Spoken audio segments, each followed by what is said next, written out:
Yo, yo, welcome to Trippy Comms and our Week 6 preview.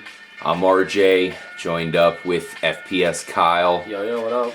We've been pretty accurate so far, guys. I know it's been a hard season to bet on if you want to go ahead and go to your local sports book and try to win some money.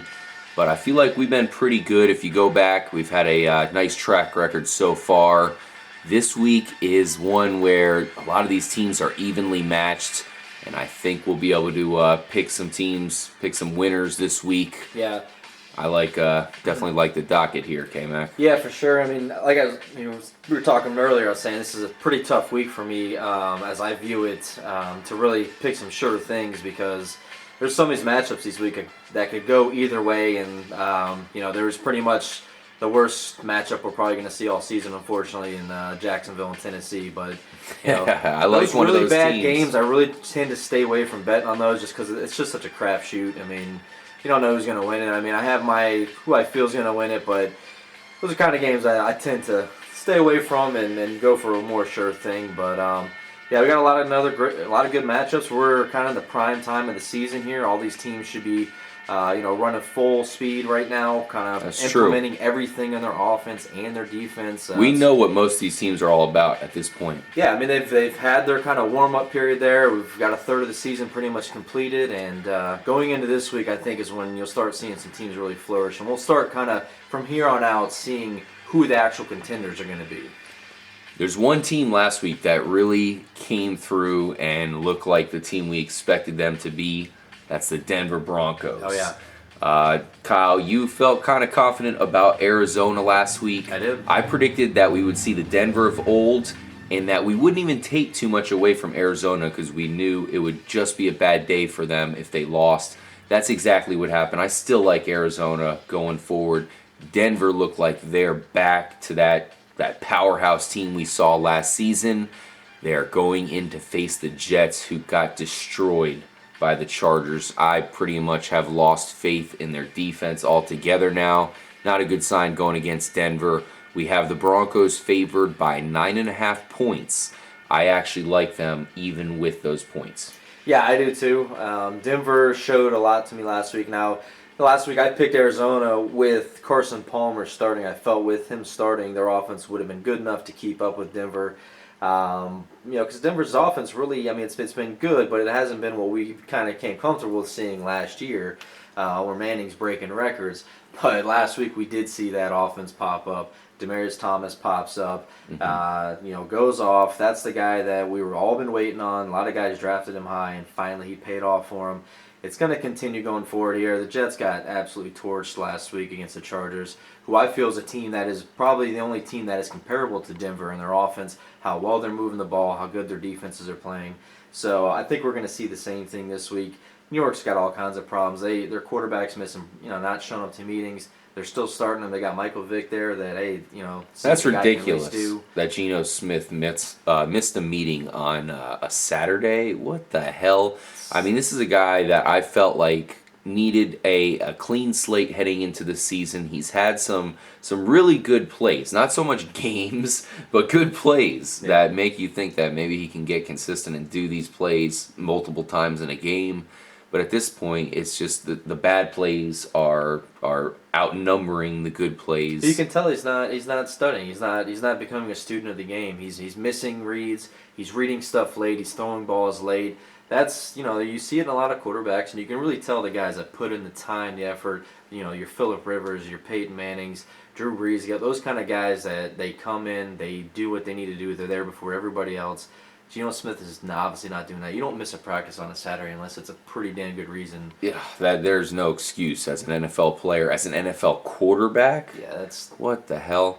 That's too bad to see. Now, those of you who missed the Jets game last week, they did throw in Mike Vick, who didn't really impress me at all. In fact, at this point, I think neither of them are good. I think Mike Vick might have a little success if he was able to start a game, prepare for a week as being the starter, kind of taking that, see what he can still do. I mean, because decent weapons. Last year in the beginning of the season, he with Philly, he was tearing it up. I mean, he's got a lifespan, but obviously he's not a guy that they just need him to last the rest of the season and get through the season. So Here's Eric Decker right here. This is kind of the Eric Decker Bowl, as he will have the revenge game against Denver.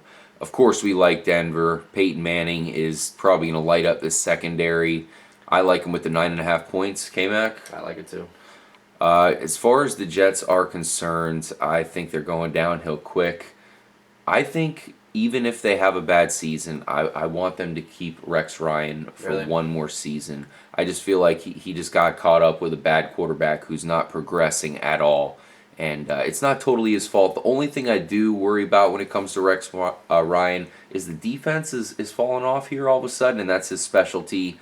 Hopefully they can at least build up, play better towards the end of the year so he can stick around for one more year. They need better talent on this team. And I mean, they did get D. Milliner, so he is a guy that's been a bust. and he hasn't done anything. And that's the problem. I'm not seeing enough development on defense, and I don't know if that's Rex Ryan, if he's getting lazy in that aspect, being a head coach. I think we'd like to see him maybe step down. I think a lot of New York fans would like to see that as well. Because this team is not improving at all every season. And the funny thing is, KMAC, they're not really that far away. I like their receiver base, Curley and Eric Decker. Nothing too great. Decker, I think, has proven he's actually been kind of worth the money so far for them in New York. We like the running back. Well, I don't like Chris Johnson at all, but I like Chris Ivory. Yeah. So basically, this is a team where this year, no, not going to happen. But next year, if you just do the right things, add the right parts, possibly switch the quarterback, they're going to have to. You might be onto something here. We'll see what happens. We're both going with Denver. That's a no-brainer. Even with the 9.5 points, the Jets, keep in mind, they didn't even get close to San Diego last week, and Denver looks hot. Pittsburgh traveling to Cleveland. Here's a crazy thing here for you, Kyle. Cleveland's favored in this game by 2 points. Who would have thought? It's been a long time since Cleveland's been favored against Pittsburgh. They are at home. Cleveland's been one of my kind of sleeper teams here that's paid off. Yeah. I can't pick them here. I think Pittsburgh bounces back. Well, I mean, I got to agree with you on Cleveland. That comeback last week was ridiculous. It really was. And the momentum you're going to get off of that coming home, that's just a good feeling. These guys they're high right now. Pittsburgh has been the most inconsistent team all season long. They have won a week, lost a week, won a week, lost a week. Well, this week is their turn to lose because they won last week. Barely over Jacksonville. Exactly. Bad Jacksonville team. They barely beat them. They really didn't look good. Not a whole lot of offensive production against really really bad us. Jacksonville defense. I think Cleveland's defense is going to play Pittsburgh better. It's in Cleveland. We know Cleveland fans, even though their team's not the greatest, they are still going to come out. They're going to pack that place. It's going to be loud. And Hoyer, man, he's looked really good lately, and this team I feel can beat Pittsburgh. Oh wow! Going with Cleveland. It's going to be a close game, but I'm going Cleveland at home for this week. Interesting pick. So this is one we're going to differ on. I'm picking Pittsburgh here, and I'm kind of losing faith because behind the scenes their defense is starting to look atrocious. The fact that they're starting some guys here is not a good sign, and their Cortez Allen here, their cornerback, is getting completely picked on. And that's why I think this week is going to be the bounce back week. Brian Hoyer. Yeah, I think this is going to be the bounce back week for Cameron Jordan because of what you're saying on that defense. I think he's kind of had a whole week finally of practicing. You mean Jordan Cameron? Or Jordan Cameron, I'm sorry, yes. Yeah. Jordan, a defensive end for the Saints. Jordan Cameron, tight end for the Browns. Jordan Cameron, the tight end. He's going to have a huge week, I feel, because of like what you were saying there. Pittsburgh's defense is not really looking that good at this point, and he's finally had a whole week of being pretty healthy. I see him bouncing back and definitely being able to add to this Cleveland offense. Now, this Jacksonville-Tennessee game, which you proclaim to be possibly the worst game so far this season. We're probably going to get it as our game to watch on CBS. That would be stupid. It always happens. But Tennessee's actually favored by quite a bit of points here. 5.5. It's really very weird. Interesting. I really like Jacksonville. I think you're going to start to see their young running back rookie, Storm Johnson, get going. He was quarterback Blake Bortles running back at college at the University of Central Florida. So look for that to have some great chemistry. I like the weapons there in Jacksonville. I'm not saying Bortles is going to look good, but combined with decent defense, I think this is a game they pull off especially with the 5.5 points in Tennessee, where Tennessee is not really impressing me too much other than I really like Justin Hunter a lot. They need to get him more involved. But I'm picking Jacksonville, Kyle. I actually am. I think that this is going to be a team that's going to be impressing throughout the season. Yeah, I mean, and improving. I agree with you. I'm going Jacksonville as well, but I kind of have a different reason. You're agreeing. You're going with Jacksonville. I'm going with Jacksonville because 5.5 points to me is a little ridiculous here. If Tennessee wins this, it's going to be a close matchup. Now, what we got to look at on Tennessee's side, we don't even know who their starting quarterback is going to be come Sunday. So Mettenberger, Locker is probably not going to play. It still hasn't been decided yet. Then if he doesn't play, are you going to go with Whitehurst? Because he came in and he looked all right, but the whole second half he looked terrible. Like he couldn't move the ball. The offense. To the surprise terrible. of nobody. So then are they going to go with Mettenberger? I just don't know about that. Jacksonville's defense has had its moments. It's shown its moments this season. There's a few games where they've actually shown some life, like, hey, they're actually making some plays here. Oh, yeah. I think that they'll be able to do that against especially Mettenberger if he's going to come in and start. And Jacksonville, their offense is going to take some time. They got a rookie quarterback now. Got a lot of young rookie receivers that they're using right now. And now they're going to be using a rookie running back. It's going to take some time. Hopefully Cecil Shorts can kind of come back, be kind of like that veteran leader in this offense. And, I mean, they are going to get better as the season goes on. I don't know if it's going to be this week, but it's going to get better. That's why I was saying this week, this game here, I'm staying away from it. I'm not putting any money on this game because these two teams are just that bad right now. And so you don't know what's going to happen. It could go either way. It could, come down to, crazy guys running for a touchdown, fumbles the ball, another guy picks it up, runs it back the other way for a touchdown, and one team wins. I'm throwing some money down on Jacksonville this week. I feel good about them. I think this is one of those weeks, especially with the uprising of Storm Johnson, which I'm predicting. I think this is a week where they, like I said, I think they impress some people and they improve slowly throughout the season to where next year we might be picking them for a possible playoff contender, depending on how Blake Bortles looks. That's the key. Chicago traveling to Atlanta. This is one of the better games of the weekend. Both these teams are coming off some pretty bad losses here, and they're real. Basically, these are the real question mark teams so far this season. Atlanta and Chicago have both looked great, but lately it looks like perhaps they're soft. Yeah. What do you take out of this game, and who are you picking? Atlanta is favored by 3 points at home, where we all know they play much better than on the road where they've been the past couple weeks. I agree. I got to go with Atlanta in this one, just because it is at home. Chicago has amazing weapons, and so does Atlanta. I feel Atlanta's probably going to have less turnovers in this game, and that's why they're going to win.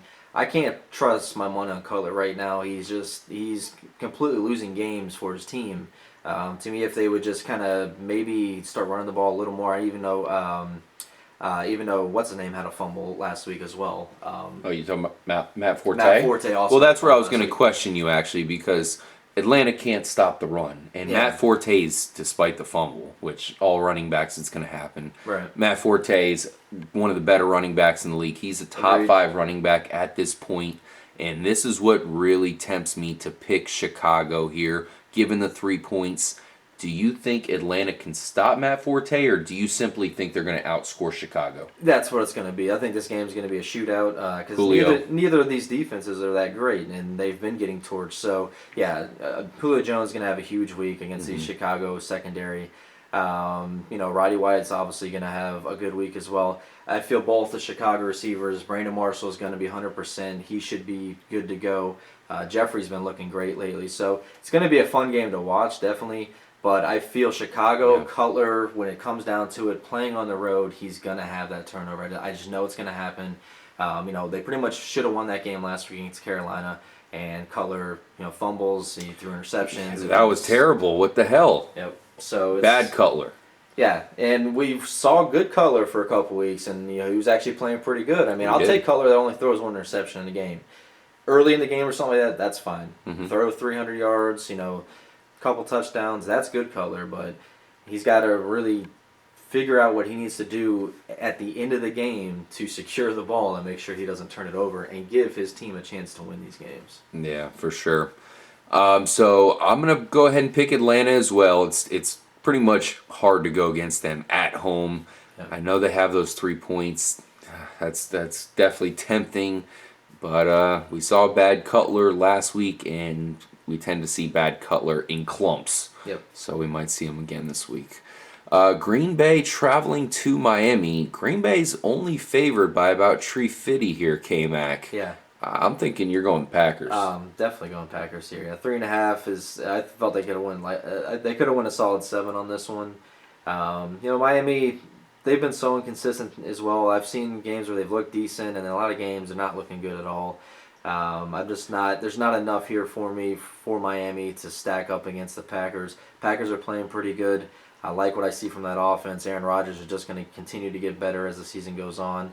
Finally, Lacey last week, finally exploded like we thought he was going to do. I really like him this week as well, and I think the running game is going to lead to a victory here. Exactly. So, I mean, I see him definitely. If they're going to win this game, then they're going to definitely win it by more than 3.5. So Green Bay's run defense, I should say, has been a little bit soft so far this year. And that's only sparingly. Mm-hmm. I actually like them as a run defense, so that is one thing I want to see this week. Lamar Miller's been kind of hot himself. Of course, you had to deal with the bye week there, but he has looked good lately. I want to see him go against the Packer defense. Of course, I'm picking the Packers here. Aaron Rodgers looks like he's hot himself, and as I said, I really like Eddie Lacy in this game. I think the Green Bay running offense is actually going to lead the way to a victory. Go ahead and put your money on them despite the 3.5 favorite or cush there that they're giving Green Bay. Detroit versus Minnesota.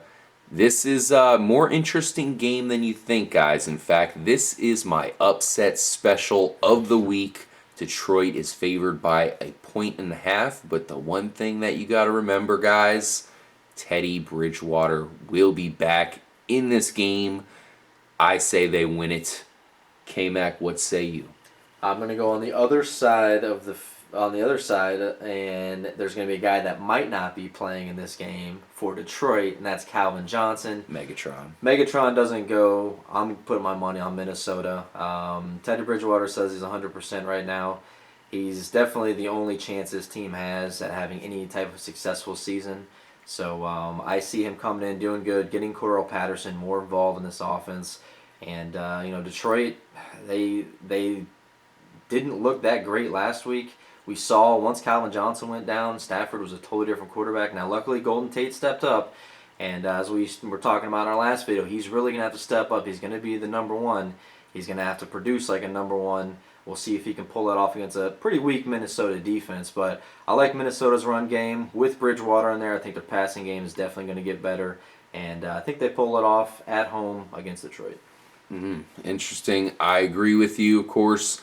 One thing we pointed out last week in our Week 5 preview was that we were worried with the Detroit running game. We wanted to see something out of Reggie Bush. We did not. He's banged up. He might not go on Sunday. I'm a little worried here Jordan going Bell's forward. banged up. I don't like either of those running backs so far this year. The injuries are starting to mount up. We're both going with Minnesota. That's your Trippy Comms exclusive pick. Yep. Hopefully that one comes through, guys. We'll see. I really like Minnesota. I really like Teddy Bridgewater. Let's go ahead and end it off, KMAC, here for part 1 with Carolina versus Cincinnati. I feel like Carolina is on a downward spiral here all of a sudden. It came after that Baltimore game there where Baltimore embarrassed them. Steve Smith had his way with his former team, said some things that might have gotten into Cam Newton's head, and Cam has not looked as good lately. Actually, I think he looked a little bit better last week. I'll give him credit. In the second half, yeah. Cincinnati, though, has definitely a great defense. They're coming off a loss, and I look for them to shut down Carolina and win handily. Really? They're favored by 7 points, so beware. Exactly, and I think this is going to be a very close game. Now, news today is that A.J. Green has gone down, carted off the field. We don't know how that's going to turn out, if he's going to play or not. I'm actually going Carolina because of the points here. I think if Cincinnati wins this game, it's going to be by like 3. Wow, you're going with Carolina on the road. I'm betting on Carolina just because how they came back in that game last week. I think they got a little momentum going forward. Cincinnati was embarrassed last week, so maybe that turns Cincinnati around and kind of was a slap in the face. Like, well, you might not, maybe you're not playing as good as you could be. So maybe they bounce back at home, but I don't know. Carolina last week, they came back. Like I said, I think this will be a close game, especially if no AJ Green. That's going to hurt Cincinnati big time. So, if it's a close game, it's still not going to cover the spread. So I'm going with Carolina. Yeah, I feel you there with the spread. Man, Carolina did have an impressive comeback last week. I got to give them credit because a lot of that game, we started to kind of say, man, how bad is this team? Yeah. They got the win. The problem is this is a bad setup for them here. This is a tough hustle in Cincinnati. Like I said, coming off a loss, they're going to be pissed. I guarantee the whole week they're thinking, man, people on national television saw us look like scrubs. We got to prove to the world against Carolina, good defense, that our team is good. I know they don't have A.J. Green, but they do have Gio Bernard. Yeah, well, and the other thing is they better hope New England didn't expose them, because New England, that's how they are. They find a weakness in defense, and they'll expose it. So Panthers going to have that to look at and say, hey, we might try to attack them the same way because it worked for New England. So definitely. Thank you guys for joining for part 1. We still have a lot more games to cover, so definitely make sure to stay tuned for part 2. We will be starting off with the New England Patriots, the team that kind of embarrassed Cincinnati last week. They travel to Buffalo. This is definitely an upset warning. These are one of those crazy matchups that we always see every year. We'll break it down in part 2. See you there.